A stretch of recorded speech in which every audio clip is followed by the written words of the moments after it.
Good afternoon, ladies, gentlemen, boys, and girls. Assalamu alaikum wa rahmatullahi wa barakatuh. My name is Big Akar Ahmed, and welcome to today's video. Today's video is going to be one of the most crucial and important videos I've ever made in my life, if not the most important video I've ever made in my life. This is for my Sunni and Shia brothers and sisters here today. This is about the month of Muharram, the day of Ashura, and the Battle of Karbala. And this is something that we need to be talking about as an ummah. This marks one of the most important days in Islamic history and all of human history. This marks the day of the largest political and religious theological split in the history of all of mankind, and this divides the Sunni and the Shia people completely. This is a day that we go ahead and we see as different, as the Sunni go ahead and celebrate this day and the Shia go ahead and mourn on this day. How can the Shia see it as such a bad day and the Sunni see it as such a good day? We need to talk about these things, not just within the comment section below here, but with our families, with our scholars, with our sheikhs, with everyone within our mosques. This is what we need to be talking about, is these important events, these important things that has still yet to be resolved after 1400 years. It is truly, truly, truly sad to see the division within the Muslim ummah and not understand the history and not understand what truly, truly happened here.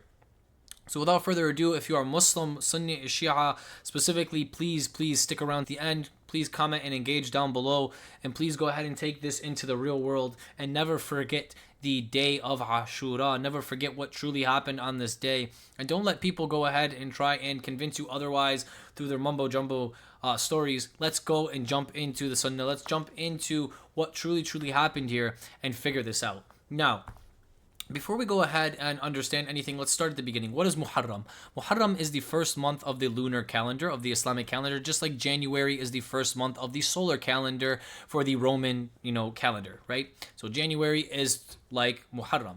Muharram is the first month, and the first month of the Islamic calendar, which we are located in today, the 10th day of Muharram, which is coming up very soon, is called Ashura. And this is perceived and seen by Sunni and Shia Muslims today very differently, as a good day or a bad day. Now, it's called Ashura because the 10th number in Arabic is Ashra, so we call the 10th day Ashura, right? Now, on this day, what ended up happening was there was a battle, okay? And call it a battle is kind of interesting, but it was a battle, okay? And this battle is called the Battle of Karbala, and this is a battle that ended up slaughtering tens of the Prophet Muhammad, peace and blessings be on him, immediate family, his grandchildren. The beheading of Imam Hussain, alayhi salam, one of the most beloved to the Prophet Muhammad, peace and blessings be upon him, was slaughtered and beheaded and poked with a stick on this day. And this is something that truly marks a horrific day. Is the 10th day of Muharram, the 10th day of the first month of the Islamic calendar. This starts the year, and this starts the year in such a tragic way. Now, why do Sunnis celebrate this as a good day? And why do Shia celebrate this as a terrible day? Why is something so obviously bad, the Prophet's family being slaughtered, why is this day remembered as a good day in Sunni Islam? If Sunni Islam is majority of Islam, if Sunni Islam is the mainstream of Islam, why is 80 to 90% of the Muslim world celebrating on the day that the Prophet's family was brutally slaughtered? This is a question that many people have. This is a question that many people don't even know about or think about, right? Before I go ahead and talk about the differences on what happens on this day, I wanted to explain what Sunni Islam is and what Shia Islam is. Take your Sunni bid'ah and innovations and ego and political and emotional problems and throw them in the garbage, and take your Shia bid'ah and innovations and emotional and political problems and throw them in the garbage, because they have no room here for this discussion. This discussion is about what happened, and this discussion is very serious because the history is very serious, and we're paying the price for it today, and we have been for the last 1400 years. So please listen up. A Sunni Muslim and a Shia Muslim are both Muslim. They both follow the Sunnah of the Prophet, but they follow the Sunnah of the Prophet, or the teachings of the Prophet Muhammad, peace and blessings be upon him, through different people. And let me explain. A Sunni Muslim is someone who follows the teachings of the Prophet Muhammad, peace and blessings be upon him, through his Sahaba, through his companions, through the caliphs of the time. So the friends, the companions, his disciples, and so forth. A Shia Muslim is someone who follows the Sunnah of the Prophet, the teachings teachings of the Prophet Muhammad, peace and blessings be upon him, through his Ahlul Bayt, alayhi salam, through the family of the Prophet, peace and blessings be upon him, that they believe were divinely chosen to go ahead and teach us his sunnah, teach us his teachings, and go ahead and preserve the religion of Islam. So the Sunni follow the companions to figure out what the Prophet did, and the Shia follow the family of the Prophet to figure out what the Prophet did, how he ate, how he drank, how he slept, how he moved, how he prayed, how he did all of these things, correct? So that is the difference between Shia and Sunni Muslims. Base explanation is easy as it comes. That's the difference. If you want to add layers to it, there's like your bid'ah that you're attaching has nothing to do with being Shia, and your bid'ah that you're adding has nothing to do with being Sunni. That is the basic fundamentals of being Sunni and being Shia.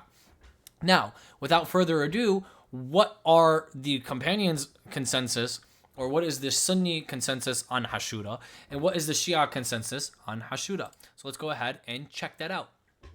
Sunni Muslims go ahead and they see this day, the Ashura, the 10th of Muharram, they see it as a good day. They see it as the day that Moses or Nabi Musa alayhi salam went ahead and split the Red Sea and saved the Jewish people and took them out of slavery. So this is a great day. This is a day that we're supposed to fast and a day that we're supposed to remember as a great day. So 80% of the Muslim ummah, a little more than 80%, goes ahead and celebrates and fasts and sees the day that the Prophet's grandson was beheaded. 72 other family members and companions were brutally slaughtered, starved, burnt to death, like what's happening in Gaza right now. They see this as a good day because Moses split the sea and the Jews got saved. This is something that is so hypocritical. This is something that is so sad to see, because this is also something that is used to make the Shia look crazy, right? Because the Shia, they see Ashura, they see the 10th day of Muharram as a terrible day. They see it as a day that the Prophet's grandson was slaughtered, and most of the Prophet's grandchildren were actually slaughtered and killed. And the Prophet's whole entire family was almost genocided and completely wiped off the face of the earth. And this is one of the worst and most tragic days in human history. This caused the division of Islam. This caused a money-hungry, evil person named Yazid ibn Muawiyah to go ahead and do these things, to go ahead and cause this tragic event to go ahead and happen. So why is this being celebrated? If this is common history, if this is known history in Shia and Sunni Islam, if this is what happened, why are we celebrating it as a good day? Why are we fasting on the 10th of Muharram and celebrating it as the day Moses split the sea? Why are we not identifying it as a terrible day, as a day that the Islamic Empire went ahead and split into divisions, as a day where the Prophet's family was slaughtered brutally? Why is this a day that we're remembering in a good light as Sunni Muslims, right? This is not something that is normal. This is not something that should be seen as okay. And it's so sad to see the Shia Muslims that are being persecuted and destroyed for these things. Yes, are there traditions like how they hit themselves in their chest to remember the pain that the family of the Prophet went through? Yes, those traditions are innovation. Those traditions are traditions. They are not something that the Ahlul Bayt told the Shia to do. They're not something that the Prophet told the Shia to do, to smack yourself to grieve. This is not something you do to grieve. But why is this being used as a complete disregardance of what happened in Karbala? Why is this being used to completely forget what happened on that day? Is you point at the Shia and you go, look at what the Shia are doing. They're kafir, they're non-believers, they innovate in the religion because they tap their chest. And then forget the whole entire murder and slaughter that happened at Karbala. Forget what happened on the 10th of Muharram and celebrate it as a day where Moses split the sea. This is actually mind-boggling. You don't even know what day Moses split the sea. This is crazy to me. But you do know what day that the Prophet Muhammad, peace and blessings be upon him's family, were slaughtered and brutally taken out. And these are the names of the people who were slaughtered in the Battle of Karbala. This starting at the top, going down, you can see even parentheses how their relation was, who was related to the Prophet, how they were companions, who they were, what was going on. And yes, this is so sickening. 72 people were brutally slaughtered at the hands of Yazid, the tyrannical, forceful caliph that took caliphship from his father, Muawiyah. And this is so sad because Most of the people who go ahead and celebrate the 10th, they like Muawiyah. They like Yazid. They're Sahaba. They're a part of the Sunnah of the Prophet, which is crazy because they slaughtered most of his family. So there's a very, very big problem when it comes to this discussion and it comes to these topics, because what happened here on the 10th of Muharram, what happened here in the Battle of Karbala will never be forgotten, not by the Shia, but is something that is being forced in mainstream Islam to be forgotten. Celebrate on this day and fast as the day Moses split the sea. We'll have our biggest activists like Muhammad Hijab go ahead and try and cover it up, which I'll show you in just a second, but it's something that is truly, truly sad. And I'm going to go ahead and show you guys this map and this display of history here, so we go ahead and better understand what exactly happened in Karbala and what exactly happened to the Prophet Muhammad's family, peace and blessings be upon him, and his Ahlul Bayt. He called on those who joined him on the way to leave, understanding the futility of his attempt to challenge Yazid. Very soon Yazid's forces confronted Hussein, and an envoy of Kufa's new governor told Hussein to come with him or turn back and go anywhere but Medina. Hussein refused and continued on his path with the envoy's forces accompanying him. On the 2nd of October, Hussein reached Karbala and set camp there. On the following day, Yazid sent an additional 4,000 men to confront Hussein. The Umayyad army had orders to prevent Hussein's men from accessing the Euphrates River in order to force them to concede due to lack of water. But 3 days later, Hussein's group was able to access water, creating a stalemate. You see why I'm calling it Gaza now? Because you have a big army like Israel caving in on this small group of people who are literally like migrating. They're literally just walking. They close them off from food. They close them off from water. They close them off from everything. And they're trying to force them to pay allegiance, to bow down to the current government that is a corrupt, killing, crooked government. For over a week, Yazid's officials had tried to persuade Hussein to accept his fate and pledge allegiance to Yazid, since they understood the consequences of attacking the Prophet's grandson. Ultimately, Hussein refused the offers of Yazid, and on the 10th of October, the Umayyad army approached Hussein's camp and both sides took their battle positions. Hussein's companions fought valiantly, but the forces were extremely uneven. He and his men were massacred. This included 7 sons of Ali, including Hussein himself, 2 of Hussein's sons, 3 sons of his brother Hasan, and the other grandchildren of Ali. Many from the Prophet's family were killed. This was a final straw. Like, how do you hear this as a Muslim, as Muslimin? How you call yourself Muslimin, and you hear this, you hear how many people of the Prophet's family were slaughtered, killed, murdered, and then you just go and celebrate Ashura as a good day. You go and take this day, oh, this is the day Moses split the sea, fast, it's a good day. You go ahead and you persecute the Shia for remembering this day. You go ahead and, like, how do you call yourself Muslimin? How do you call yourself Muslimin? You don't even know this happened. You don't even care. You don't care anything. All you talk about Abu Bakr, Aisha. All you talk about Amr. Like, and you don't care. You have no sympathy. You have no empathy for the Prophet's grandchildren. You have no empathy for the Prophet's daughter. You have no empathy for anything that happened to the Prophet's family who were completely slaughtered and destroyed. How do you call yourself Muslimin? Wallah, how do you call yourself Muslim? It's so sad to me. Completing the schism in the Islamic world and dividing it into Sunni and Shia. The process, which started with the dispute over succession to Muhammad and continued with the killing of Ali and Hussein, caused the split of Islam, with Shi'at Ali, Ali's party, first becoming a political movement within Islam and later transforming into a branch of Islam, offering alternative interpretation of the Quran and Hadiths, its own view on Islamic jurisprudence, on state and some religious practices, venerating the people of the house, al-Bayt, Muhammad's direct descendants, as his righteous successors. The Sunni, also known as the people of the Sunnah and the community, al-Sunnah wa al-Jama, remained the majority in Islam, and although naturally there has been some transformation in Sunni Islam in comparison with early Islam, coming with new times and different interpretations of holy texts by Sunni scholars, the main distinctions between the 2 largest branches of Islam go back to the events we have described above. So like he said, Sunni Islam is not the original Islam. There are scholars, there are people who have come in over the years who who have came and added innovation. They have added bid'ah to the religion.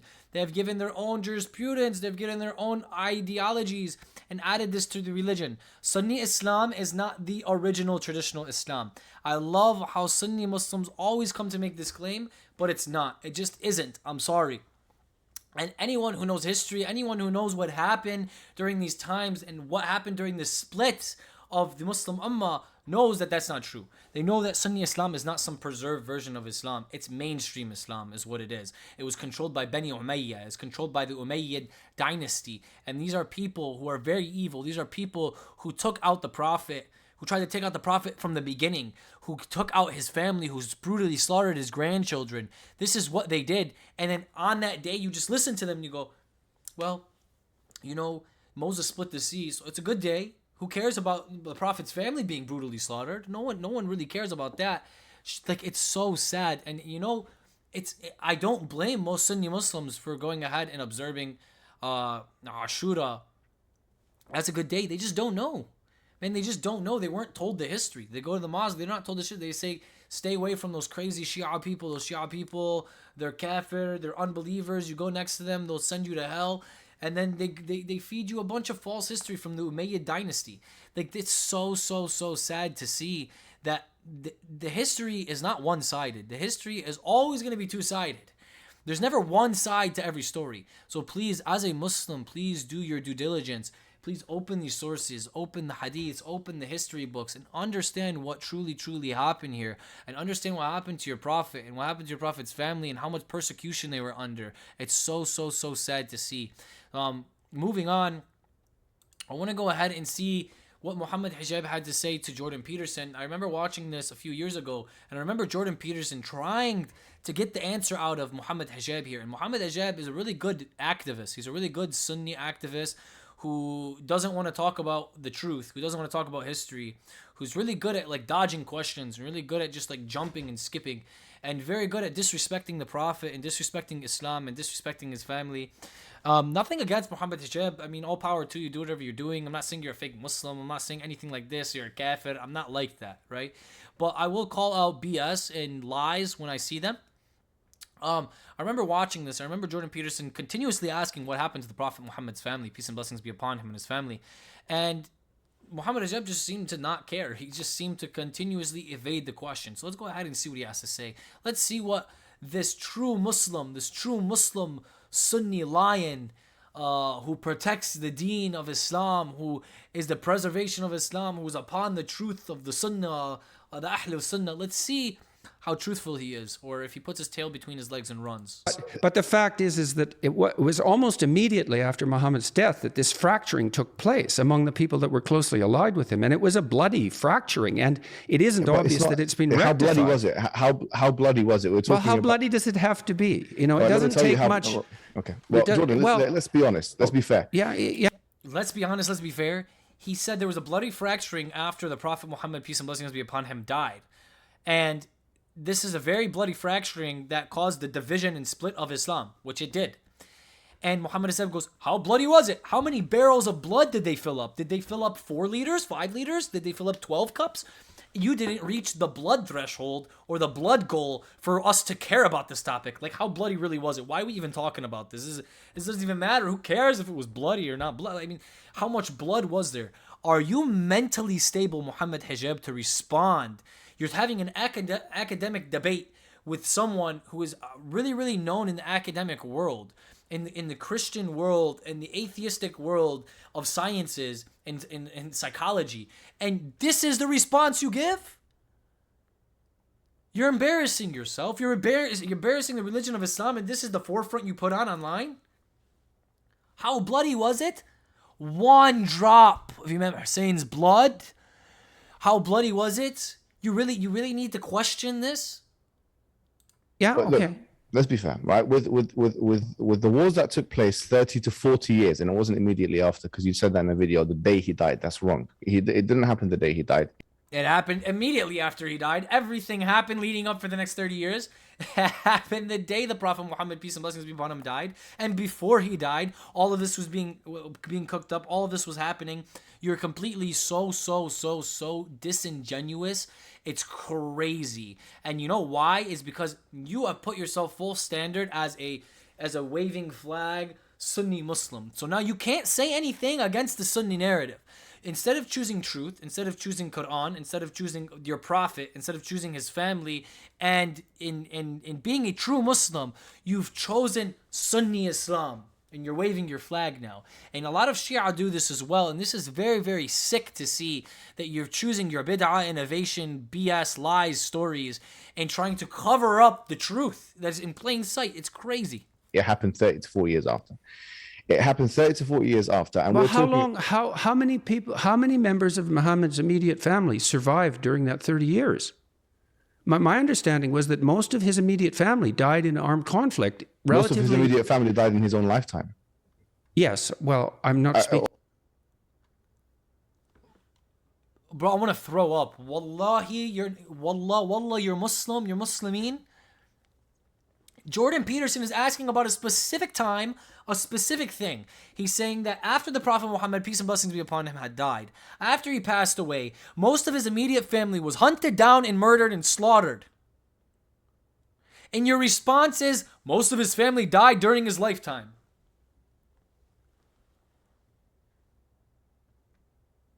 Tfi alayk, bro.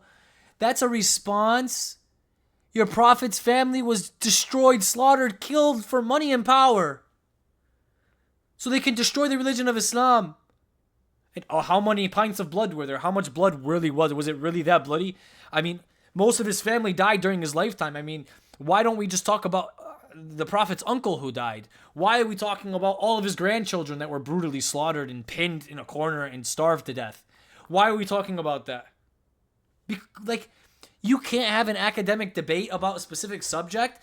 He's talking about what happened at Karbala. He's asking what happened in Muharram. He's asking what happened for those 30 to 40 years politically that caused a split and divide of the Muslim Ummah. And you're just responding with garbage.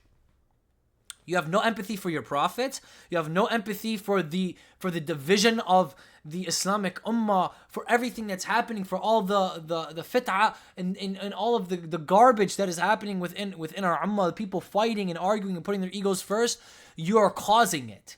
You are causing the biggest division here with your internet skills because you don't know how to answer a simple question. Habibi, you're not talking to a Shia. You're not debating a Shia where it's, is it Sunni or Shia? You're debating someone who has no idea what happened, who's asking you, who has more empathy as an atheistic Christian, wherever he is, who has more empathy for your Prophet, for your religion, and for his family than you do as a Muslim. You don't care about your Prophet, you don't care about the religion of Islam, you don't care about the preservation of Islam or the split of the Muslim Ummah, and you definitely don't care about his family. This is sickening. This is truly sickening. And it makes me so sad, wallahi, it makes me so sad to hear responses like this. How bloody was it? The Prophet's family died during his lifetime. Bro, wallah, I'm still mind-boggled. I'm still caught up on it because I can't believe my ears. I can't believe it. Every time Muhammad Hijab comes with something new, I can't believe my ears. Wallahi, it's crazy to me to see the double standard. Either you're a paid activist and you're trying to hide something, or B, you literally are so attached to your ego and you being right from a Sunni perspective and not trying to contradict a Sunni perspective on what happened during Karbala, that you somehow have chosen your ego over everything, over the Prophet, over his family, over answering a simple question from Jordan Peterson. Shame on you, wallahi, shame on you. It's so sick. To end off the video here, I'm just going to go ahead and go through some of these quotations from Al-Bukhari. And yes, I'm going to show Sunni sources in specific to go ahead and show you guys as Sunni Muslims how important the Ahl al-Bayt is. I don't even have to describe to you how important the Ahl al-Bayt is.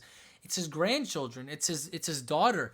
This is the family, the Ahl al-Bayt, the family, Fatima, Zahra, and Imam Ali alayhi salam, who got married and had children, out of this bloodline, this divinely chosen bloodline Allah subhanahu wa ta'ala chose, out of this divinely chosen bloodline, a divinely chosen Mahdi will come, a savior who will be the final caliph on earth, who will establish the final laws of Allah subhanahu wa ta'ala on earth and run the final caliphship of the Muslim empire, who will come with Nabi Isa alayhi salam, with Prophet Jesus, peace and blessings be upon him, and will defeat the Antichrist. That's how divinely chosen this bloodline is that even if you don't believe they're divinely chosen by God, even if you don't follow the sunnah of the Prophet through the family of the Prophet, that through their bloodline, a divinely chosen Messiah will come, right? The Mahdi will come and defeat the Antichrist and defeat the deception of the earth and save the world. SubhanAllah, that someone who's divinely chosen comes from a family that's not divinely chosen. I don't know how someone can believe this. I don't know how someone as a Sunni Muslim can believe that Ahlul Bayt's not divinely chosen to lead, but then believe that a divinely chosen leader will come to save all of humanity at the end of times and defeat the Dajjal, defeat the Antichrist at the end of times. I don't know how these two things go hand in hand together, how they work together, but we'll stop it right there. Just going into Bukhari here, and a couple different hadiths from Sunni sources about Imam Hasan, about Imam Hussain, and their importance to the Prophet Muhammad, peace and blessings be upon him. The Prophet used to take him and Al-Hasan and used to say, "Oh Allah, I love them, so please love them," or something similar to this. I saw the Prophet carrying Al-Hasan on his shoulders saying, "Oh Allah, I love him, so please love him." The Messenger of Allah was asked, "Which of the people of your house are most beloved to you?" He said, Al-Hasan and Al-Hussein. And he used to say to Fatima, "Call my two sons for me so that I may smell them." And he would hug them. So the most beloved two individuals, according to at-Tirmidhi here, is Al-Hasan, Al-Hussein, to the Prophet Muhammad, peace and blessings be upon him. These are the two most beloved to the Prophet, peace and blessings be upon him. But when they are brutally slaughtered, killed, and massacred by money-hungry caliphs, just forget it happened. Forget it happened. Most of his family died during his lifetime. His uncle died during his lifetime. Forget Imam Hasan, Imam Hussain, alayhi salam. Forget them. They don't matter. Wallah, I cannot get over what Muhammad Hijab's excuses were. It's so crazy to me. Al-Tirmidhi again. The message of Allah, Hussein is from me and I am from Hussein. Allah loves whoever loves Hussein. Hussein is sipped among, I don't know how to read that in English. A great tribe, meaning Al-Hussein will have many offspring, such that it will become a great tribe. So, Hussein is from me, I am from Hussein, whoever loves me, whoever loves Hussein, right? Muhammad Hijab, you claim to love the Prophet Muhammad, peace and blessings be upon him, and you disrespect his grandchildren who died as martyrs, who died for the religion of Islam, who faced tyranny, who faced evil, money-hungry, power-hungry people and died at the hands of them, who starved at the hands of them, whose children, whose infant babies died at the hands of these human beings, and you defend the killers and you put down the Prophet's family. Shame on you. Wallahi, shame on you. Wallah, I cannot believe my ears. Just going through this again, I just keep seeing Muhammad Hijab's face just trying to defend the slaughter of the Prophet's family. That the message of Allah said, Al-Hasan and Al-Hussein are the chiefs of the youth of paradise. The chiefs of the youth of paradise. The slaughtering of these human beings, I guess, are not important to go ahead and remember. The 10th of Muharram, we will remember as a day that Moses split the sea, not the day that Al-Hussein was beheaded, that he was slaughtered. 72 people of the Prophet's family and companionship were completely destroyed, slaughtered, were starved to death, were killed and destroyed, their tents burned, their babies killed. Shame, shame, shame, shame, shame to anyone who knows the story, anyone who understands the tragedy that happened on that day, what it did to the Muslim Ummah, the division that it created, and the political, and in the 1400 years of complete just oppression of human beings because of what happened during this time, and the complete control of the mainstream Islamic empire through the Umayyad dynasty, to go ahead and know all of this stuff and then still celebrate the 10th of Muharram on the day of Ashura as it's some great day, to still be like big boy Muhammad Hijab here, who tries to just go, how many pints of blood was spilled by the Prophet's family? I mean, how much? We need more bodies, or we can't talk about it. Or like, you know, how he was like the Prophet's family died during his lifetime. Who cares about the Prophet's family who died after? We had Prophet's families dying before. Let's talk about them. Shame on you from steering away and just running away from the question. I cannot believe my mind. Al-Hasan and Al-Hussain are the chiefs of the youth of paradise. At-Tirmidhi. Wow. I saw Abu Bakr, back to Bukhari. I saw Abu Bakr carrying Al-Hasan and saying, let my father be sacrificed for you. You resemble the Prophet and not Ali. Well, Ali was laughing at this. So Abu Bakr was going ahead. He's playing around. He's saying, Imam Hasan looked like the Prophet so much that let his father be sacrificed for you as you resemble the Prophet, and not Imam Ali, which is Imam Hasan's father. And Imam Ali laughed about it. It was like a joke, you know. Abu Bakr used to say, look after Muhammad in looking after his family. So all you Sunni Muslims, you love Abu Bakr, you love Sahih al-Bukhari. Here you go, Sahih al-Bukhari, book 62, hadith 96, 3751. Abu Bakr used to say, narrated by Ibn Umar. Like, how much more credible you want it?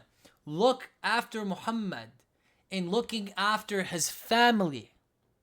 You want to look after Prophet Muhammad? Look after his family. The most important people to the Prophet Muhammad are his family. In specific, Imam Hasan, Imam Hussain. But why? Why, when it comes down time to understand that their deaths were so tragic, to understand what happened politically, what happened historically to these people, to the Prophet's family, to his Ahl al-Bayt, you just throw them to the side? How is that looking after his family?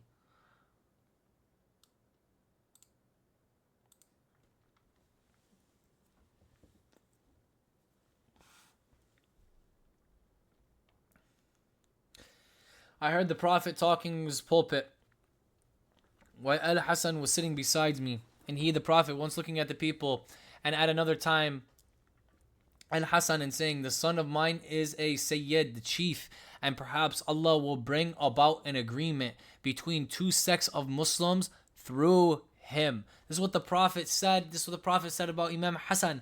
And what did Imam Hasan try and do? Imam Hasan created a peace treaty with Muawiyah, the king, the head, the father of Yazid, who ended up with killing Imam Hussain alayhi salam Muawiyah is the person that signed the peace treaty with Imam Hasan, okay? Imam Hussein's brother. And this peace treaty was broken, and the leadership was given to Yazid, Muawiyah's son. And Yazid ended up coming into power and sending an army to slaughter 72 of the Prophet's family members and companions, along with Imam Hussain alayhi salam, the brother of Imam Hasan, and beheading him. So this is what this led to, right? But the Prophet saw this. He foresaw it. The Prophet said to his pulpit, while Al-Hasan was sitting beside him, that this is the one who's going to bring the two sects of Muslims together, who's going to bind them together. And that's exactly what he did with his peace treaty, with his treaty with Muawiyah, and what he did through his preservation in truth. Back to Tirmidhi. That's the Messenger of Allah said to Ali, Fatima, Al-Hasan, and Al-Hussain, I am at war with whoever makes war with you, at peace with whoever makes peace with you. So who went to war with them? Almost all of the Muslim Ummah went to war with them. With Ali, Fatima, Hussain, and Hasan alayhi salam. A lot of the companions went to war with them. A lot of the companions went against them. The Sahaba went against them, sent army troops to them, hurt them, and then later on led to the complete slaughtering and death of Imam Hussain, and death and killing of Imam Hasan alayhi salam. And for some reason, these hadiths are so credible. These hadiths matter so much to Sunni Muslims and to all Muslims, right? The Sahih Bukhari, Sahih Muslim, at-Tirmidhi. Why are these sources so important to you? When you open them and you read them, you don't follow them. You don't care. Like, it's literally telling you how important Ahlul Bayt is to the Prophet. How important they are. That if you don't love them, you don't love the Prophet. That if you don't protect them, you don't protect the Prophet. If you don't remember them, you don't remember the Prophet. They're linked. They're interchangeable. They're one with the Prophet Muhammad, peace and blessings be upon him. Over and over and over again. The Prophet tells us this in your hadith books, in your sourcings, and you just don't care. Like, why don't you care? Back to Al-Bukhari. A person asked Abdullah bin Umar whether a Muslim could kill flies. I heard him saying in reply, the people of Iraq are asking about the killing of flies, why they themselves murdered the son and the daughter of Allah's messenger. The Prophet said, they, Hasan and Hussain, are my two sweet basils in this world. In Bukhari, here you go. They're asking if they can kill flies. Saying, why are you asking if you can kill flies? You guys had no problem killing the family of the Prophet, peace and blessings be upon him. His two sweet basils of this world. You guys killed them. You guys murdered them. You had no problem doing that. Why are you worried about killing a fly? Sahih al-Bukhari. And to finalize it off, we'll go into Sahih al-Bukhari.